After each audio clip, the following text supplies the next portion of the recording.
It has been 37 years since Congress passed significant immigration reform, but a persistently high volume of migrants and an acute labor shortage have galvanized lawmakers.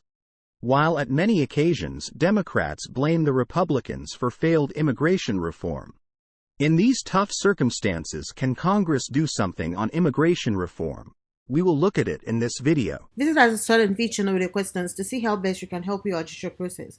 Please don't forget to subscribe if you're new to the channel. Now let's get into the video and find out what the latest updates are on U.S. immigration.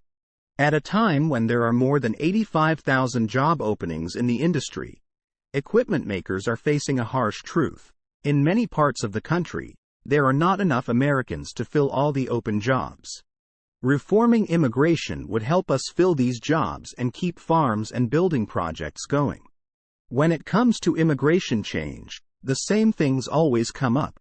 Republicans care more about keeping the border secure and getting rid of illegal immigrants, while Democrats care more about giving illegal immigrants a way to become legal.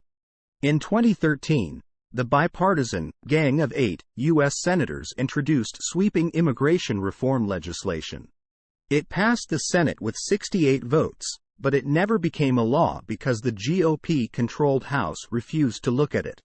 Even though Democrats were in charge of both the executive and legislative bodies in 2009-2010, immigration reform did not pass. The repeated failures to reform immigration are felt firsthand in Iowa, which is home to more than 130,000 equipment manufacturing workers.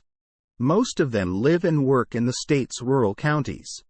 Between 2020 and 2022, most of Iowa's population decline occurred in rural areas, and by as much as 3%.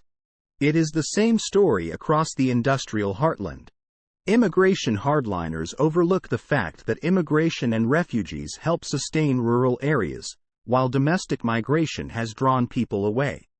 Throughout the COVID-19 pandemic, Illinois, Michigan, and Ohio lost population, while another 6 Midwestern states experienced growth below the national average, according to the Council of State Governments.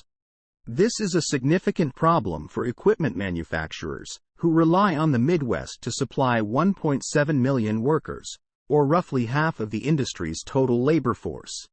The impact of worker shortages is not only felt in rural areas. Equipment manufacturers across the country are struggling to find skilled workers such as welders, machinists, and part finishers. According to Chip McElroy, president and CEO of Tulsa, Oklahoma based McElroy Manufacturing, the company is currently struggling to fill 40 manufacturing jobs. Pat Weiler, president and CEO of Weiler, is looking to hire 50 to 100 skilled or trainable welders and machinists in Iowa and another 40 to 75 workers in Georgia.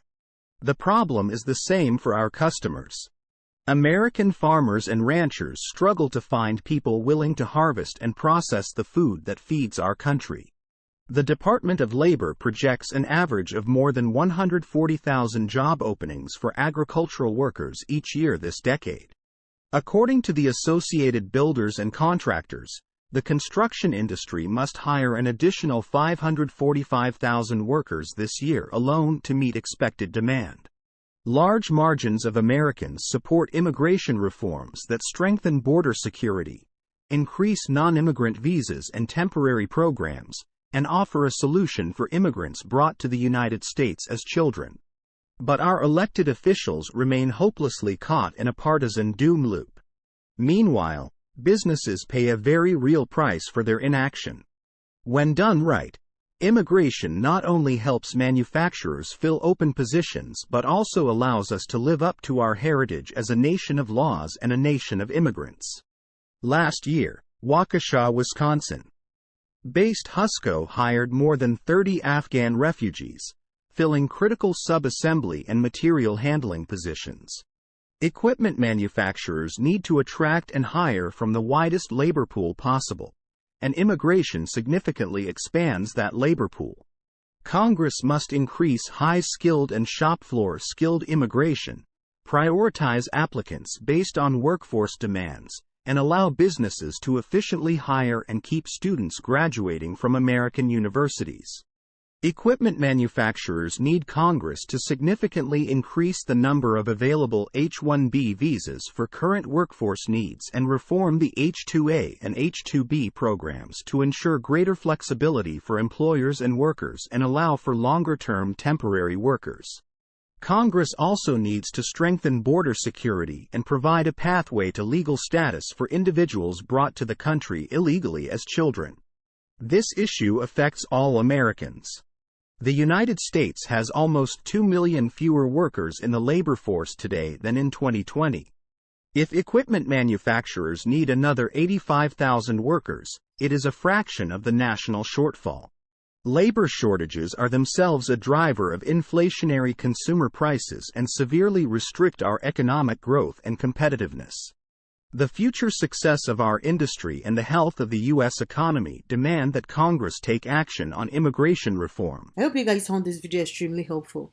If you know anybody that could benefit from this information, definitely make sure to share this video with them. We are all about empowering you with knowledge. So the more people that can benefit from this video, the more people we want watching this video. If you like this video, please make sure to hit that thumbs icon. Thanks for watching, and don't forget to subscribe and hit on the notification bell for more immigration updates. Bye!